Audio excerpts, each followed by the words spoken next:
I'm going to show you the Armageddon game from day 5 of the final of the Magnus Carlsen chess tour. Magnus Carlsen with the white pieces, Hikaru Nakamura with black. In day 5, remember it was 2-2 going into this day. Then they drew all 4 of their rapid games, very, very evenly contested. Then Carlsen won the first blitz tiebreak game. Nakamura hit back and won the second blitz game, and that brought us into the Armageddon game. Carlsen playing with the white pieces. Now that meant that he was in a must-win situation. So a draw suits Nakamura. A draw would decide the set in his favour. But Carlsen, well, gives him a very clear objective. Now, he went for this, decided to allow the Nimzo-Indian. And Carlsen went for the Zamish variation, which he has been experimenting with over the past year or so. I remember there was a very interesting game he played against Dingley Ren in the Lindors Abbey tournament last year, where Carlsen narrowly, came very close to winning. Nakamura was playing his moves out very quickly. This whole line for white was really discredited a long time ago. There was the famous Candidates tournament in 1953 in Zurich, which was known as the Tournament of the Nimzo-Indian, and there were a couple of very important Zamish games played in that tournament. And actually we're following one of them.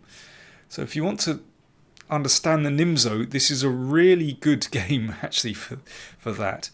And Hikaru played here knight e8, and this is known as an excellent response. It looks very odd to retreat the knight. It's actually a very good move. I mean, one thing is it avoids the pin, which of course would be nasty because there's no dark squared bishop. So it avoids that. But more than that, it's possible then to advance the f-pawn. Now, got to be careful when you do that, but watch how it happens. Castles, bishop a6, and now we see the big problem with these double pawns. That pawn on c4 is weak. No pawn can defend it. If only we could nudge that pawn there to the side, but no. And here, I mentioned this tournament, Zurich 1953, and there's one of the games from there, Geller against Smyslov, went queen a4, queen c8, and Smyslov won an absolutely model game. I would highly recommend a viewing of that. Basically, you can see that pawn is a bulwark, and that restricts the bishops. And something similar is going to happen in this game. f4. Now, if this pawn can advance, then that gives white some space on the king side, and there is a possibility to attack. But now we see black has waited for that pawn to advance, and then f5. So it comes at exactly the right moment. Blockading that pawn on f4, which means this bishop is restricted, the knight is restricted, the rook is restricted, and of course this bishop is blocked out as well, so it's no longer looking at the h7 pawn. And having blockaded on the king side, then black is going to be ready to attack that pawn here. So Carlsen decides to exchange, and then exchange on c5, hoping perhaps to get a little bit more room for his bishops. But already, I think this is a difficult position for white to play. Let's have a look and see why. Bishop e3, d6. Look at these bishops. Both restricted. In this case by its own pawn and by the black pawn here. And this bishop is just hitting on the pawn on c5. And that's really problematic. Also, this knight on e2 is very poorly placed, also restricted by its own pawns actually. That needs to reroute somehow. And Carlsen starts to do that. Knight g3. g6, of course, keeps everything nice and solid. Rook e1, fine. Rook moves to an open file. Knight f6, the knight comes out. Bishop f2. And now an excellent move from Hikaru Nakamura. Queen d7.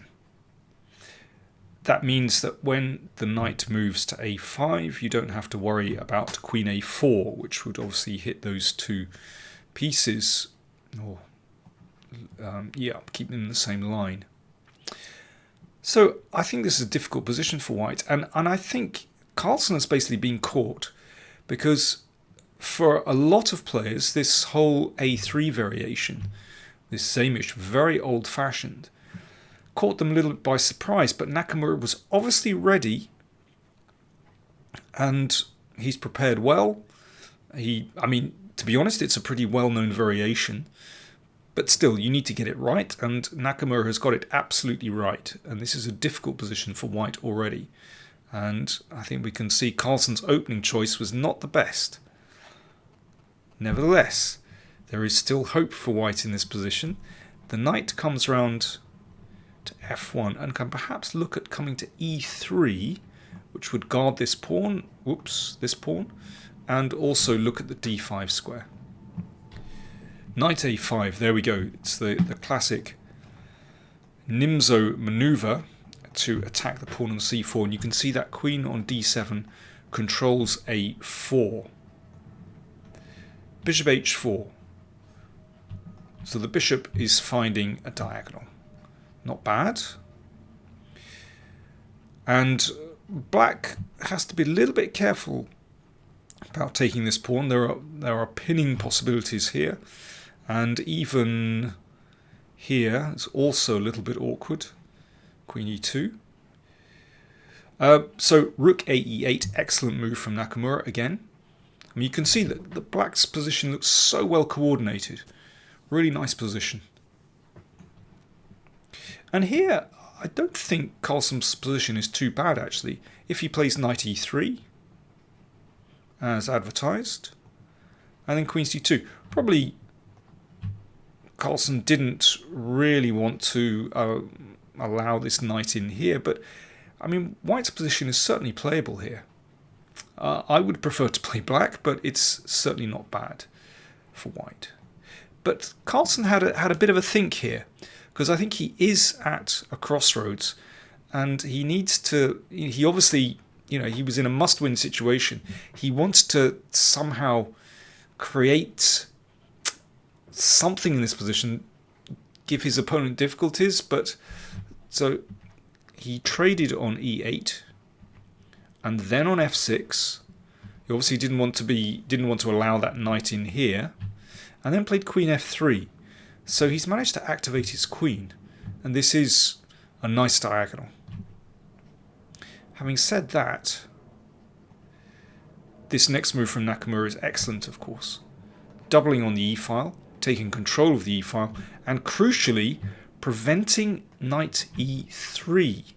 If the knight had got into e3 and then d5, then things could get tricky.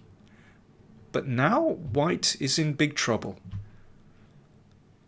Particularly in a must-win situation, because white really struggles to find any active play here. Look at that bishop. Dreadful piece. Rook b1. So Carlsen at least takes control of this open file. But Nakamura can cash in. He takes this pawn. So black is now a clear pawn up.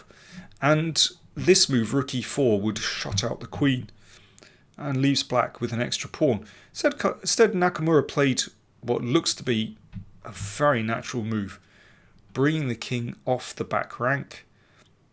Looks normal. Bringing the king off this diagonal as well also looks very sensible. But here, Carlsen has a very interesting possibility. Now, he played Queen b7 check, but actually Rook b7 would have set a really nasty trap. If Rook e7, then Queen e2 exploits the pin here. It's a beautiful move, actually, these cross pins. And basically, white wins material. The rook is threatened, the knight is threatened. I mean, the knight has to jump in the way, but obviously that just loses material you take and then take here. After Rook b7 check, in fact, the king would either have to step back or come up the board. And in this situation, well, now it's game on. Now, I think it's about equal, but with the king running around, who knows? Of course, the king could step back, but then Rook a7, well, white is definitely not worse in this position. Let's put it like that. So Carlsen missed a decent chance there. Instead, he played Queen b7. Queen f7, good move. Remember, black is a pawn up. Queen a6 and Rook e7. But now that queen looks really sidelined. And I think that was just a big mistake to check and put the queen over there. And good defense from Nakamura. Rock solid. Remember, he only needs a draw, but he is a pawn up. I mean, black is simply better in this position now. King h6. Very nice. Now the king is quite safe, having got off the back rank. And now black wants to invade down the e-file. Knight d2, very good. Starts the process of weakening white's king. Of course, if that's taken, then black can give a check and take the knight. So Rook d8. Knight takes. So what Nakamura is doing now is just steering the game towards a draw. He only needs a draw. Of course, black has a very clear advantage here, but he just makes sure that he can trade lots of pawns, and then he will have no difficulties whatsoever. I mean, basically, white is on the wrong end of a draw here. Even though black is a pawn up, it's just a dead draw, actually. So, for example, in this position, if Carlsen wants to draw, he can play Rook c7 like this, and 3v2 is a theoretical draw. But instead, Carlsen, in a must-win situation, well, he just kept going. But there's not a lot to report here. I mean, this is completely winning for black now. Let's get the rook behind the pawn. And now it's time to advance the kingside pawns. Now, Carlsen gets in a little trick to put the rook in the way, but actually it doesn't matter at all, because Nakamura has seen that his pawn is also queening. And that results in a completely winning queen and pawn in game. And in fact, Carlsen blunders straight away. I mean, they were down to their final seconds. But that is game over. Forcing a check and forcing exchange of queens. Well, a very convincing win by Hikaru Nakamura in that Armageddon game. He got the opening absolutely right. He was very solid. Very professionally played at the end, steering the game towards a position which he couldn't lose. And so, well deserved. And I tell you what, all the games, it was such a tight day. And it's extraordinary watching these players, actually, how accurately they played. I'm not just talking about, these blitz games, but the rapid games as well. They are very evenly matched in these faster time controls. So there we go. Hikaru Nakamura leads by 3 sets to 2, I beg your pardon. And Carlsen now has to win the next 2 sets to win the whole thing. But Nakamura just needs to win one more set. Can he do it? Let's see. Thanks for watching.